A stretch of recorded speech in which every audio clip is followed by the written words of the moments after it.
मूर्ति देकर भारत के प्रधानमंत्री माननीय श्री नरेंद्र मोदी जी का स्वागत करेंगे महाराष्ट्र के मुख्यमंत्री माननीय श्री एकनाथ शिंदे जी तथा महाराष्ट्र के उप मुख्यमंत्री माननीय श्री देवेंद्र फडणवीस जी। विद्या तथा कला की आदि देवता गणेश जी। और अब वंदे भारत एक्सप्रेस का पेंटिंग देकर भारत के प्रधानमंत्री माननीय श्री नरेंद्र मोदी जी का स्वागत करेंगे केंद्रीय मंत्री रेल संचार इलेक्ट्रॉनिक्स एवं सूचना प्रौद्योगिकी माननीय श्री अश्विनी वैष्णव जी। आज की उपलब्धियों के स्मरण में सम्मान के इस प्रतीक का कृपया स्वीकार करें। ये जो पेंटिंग है वो परेल वर्कशॉप, जैसा कि हम सभी देख सकते हैं,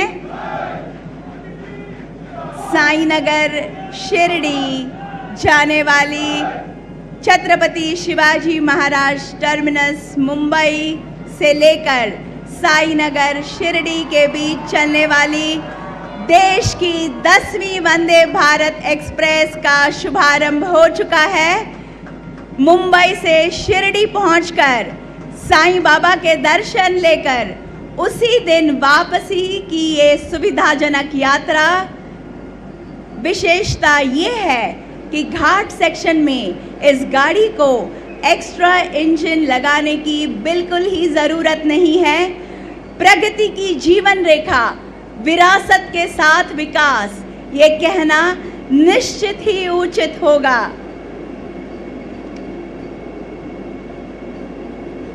देश की सबसे advance state of the art technology Vande Bharat गाड़ियों में इस्तेमाल की गई है।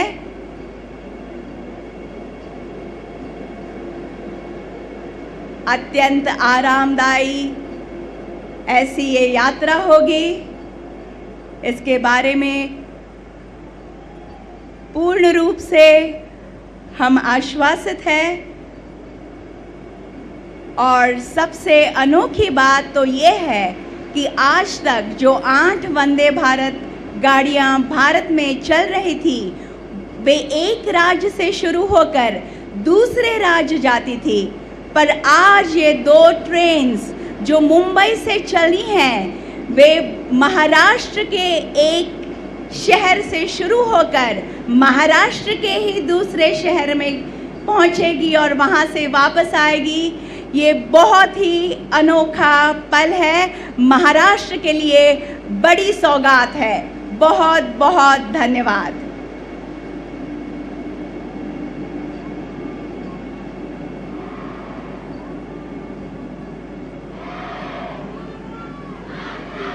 देवी और सज्जनों, राष्ट्र की उन्नति के लिए दिन रात एक करने वाले, देश की छवि अंतर्राष्ट्रीय स्तर पर उजागर करने वाले विकास पुरुष भारत के प्रधानमंत्री माननीय श्री नरेंद्र मोदी जी से मैं आग्रह करती हूं कि आज के इस अत्यंत आनंद के तथा अविस्मरणीय अवसर पर अपनी ओजस्वी वाणी तथा बहुमोल विचारों से हमें उपकृत करें।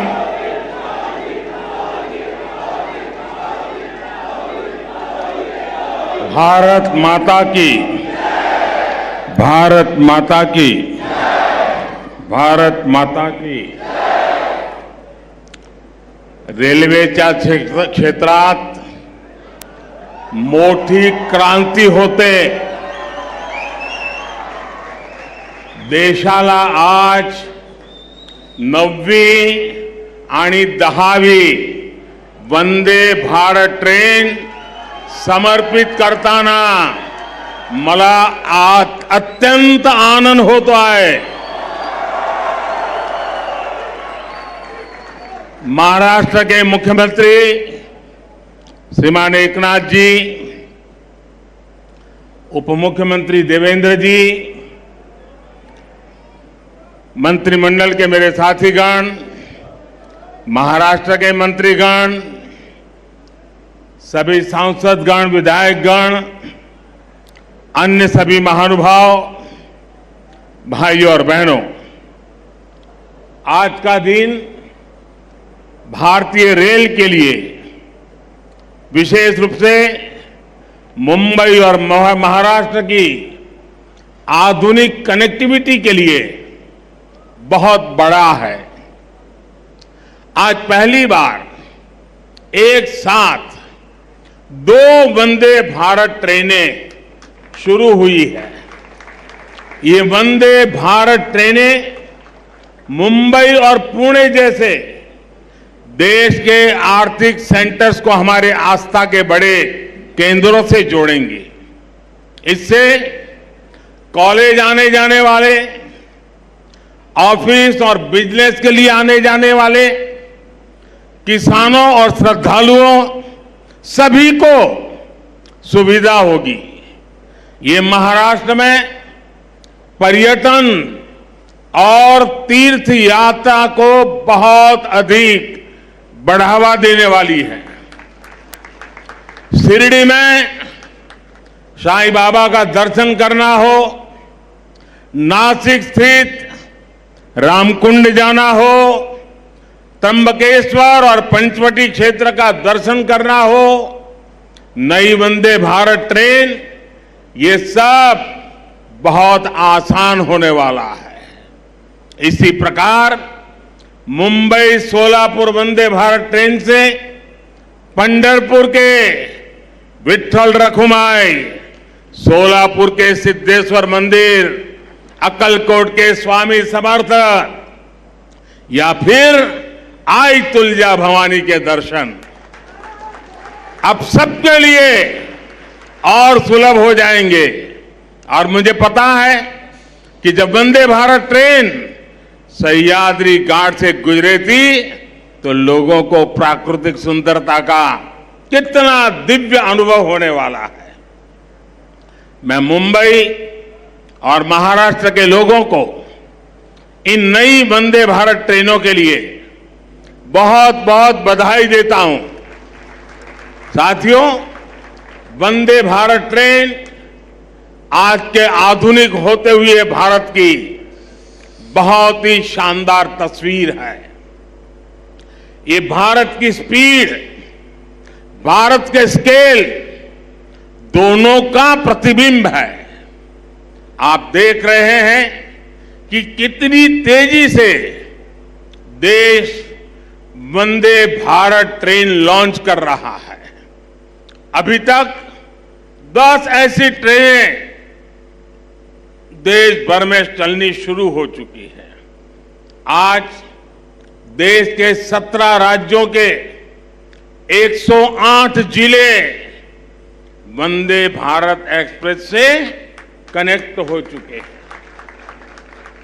मुझे याद है एक जमाना था जब सांसद चिट्ठी लिखा करते थे कि हमारे क्षेत्र में स्टेशन पर ट्रेन को रुकने का कोई प्रबंध कीजिए, 1-2 मिनट का स्टॉपेज दे दीजिए।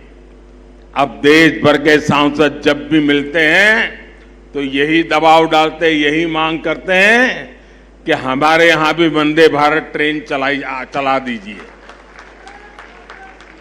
एक क्रेज है आज वंदे भारत ट्रेनों का। साथियों, मुझे खुशी है कि आज मुंबई के लोगों का जीवन आसान बनाने वाले प्रोजेक्ट भी यहां शुरू हुए हैं। आज जिस एलिवेटेड कॉरिडोर का लोकार्पण हुआ है वो मुंबई में ईस्ट वेस्ट कनेक्टिविटी की जरूरत को पूरा करेगा। मुंबई के लोगों को बहुत दिन से इसका इंतजार था। इस कॉरिडोर से हर रोज 2 लाख से ज्यादा गाड़ियां गुजर पाएगी और लोगों का समय भी बचेगा। अब ईस्टर्न और वेस्टर्न सबर्बन इलाकों की कनेक्टिविटी इसके कारण बेहतर हो गई है। कुरार अंडरपास भी अपने आप में बहुत अहम है। मैं मुंबईकरों को इन परियोजनाओं के पूरा होने पर विशेष बधाई दूंगा।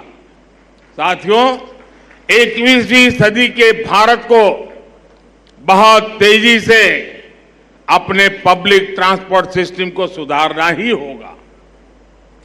जितनी तेजी से हमारा पब्लिक ट्रांसपोर्ट सिस्टम आधुनिक बनेगा, उतना ही देश के नागरिकों की ईज ऑफ लिविंग बढ़ेगी, उनकी क्वालिटी ऑफ लाइफ में सुखद सुधार होगा। इसी सोच के साथ आज देश में आधुनिक ट्रेनें चलाई जा रही हैं, मेट्रो का विस्तार हो रहा है, नए नए एयरपोर्ट्स और पोर्ट्स बनाए जा रहे हैं। कुछ दिन पहले जो देश का बजट आया उसमें भी इसी भावना को सशक्त किया गया है और हमारे मुख्यमंत्री जी और उप मुख्यमंत्री जी ने उसकी भरपूर तारीफ भी की। भारत के इतिहास में पहली बार 10 लाख करोड़ रुपए सिर्फ इंफ्रास्ट्रक्चर के विकास के लिए रखे गए हैं। ये 9 साल की तुलना में 5 गुना ज्यादा है। इसमें भी रेलवे का हिस्सा लगभग 2.5 लाख करोड़ रुपए का है। महाराष्ट्र के लिए भी रेल बजट में ऐतिहासिक वृद्धि हुई है। मुझे विश्वास है कि डबल इंजन सरकार के डबल प्रयासों से महाराष्ट्र में कनेक्टिविटी और तेजी से आधुनिक बनेगी। साथियों, इंफ्रास्ट्रक्चर पर निवेश किया गया हर रुपया नए रोजगार की संभावनाएं बनाता है। इस पे जो सीमेंट लगता है, बालू लगता है, लोहा लगता है, निर्माण में मशीनें लगती हैं, इनसे जुड़ी हर इंडस्ट्री को बल मिलता है। इससे बिजनेस करने वाले मिडिल क्लास को भी लाभ होता है, गरीब को रोजगार मिलता है। इससे इंजीनियरों को रोजगार मिलता है, श्रमिकों को रोजगार मिलता है। यानी इंफ्रास्ट्रक्चर जब बनता है तब भी सबकी कमाई होती है और जब तैयार होता है तो वो नए उद्योगों, नए बिजनेस के रास्ते खोलता है। भाइयों और बहनों, इस बार के बजट में मध्यम वर्ग को कैसे मजबूती दी गई है, इस बारे में मैं मुंबई के लोगों को विशेष तौर पर बताना चाहता हूं।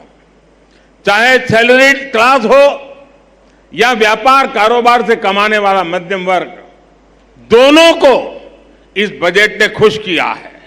आप देखिए 2014 से पहले तक क्या हाल था। जो भी व्यक्ति साल में 2 लाख रुपए ज्यादा कमाता था उस पर टैक्स लग जाता था।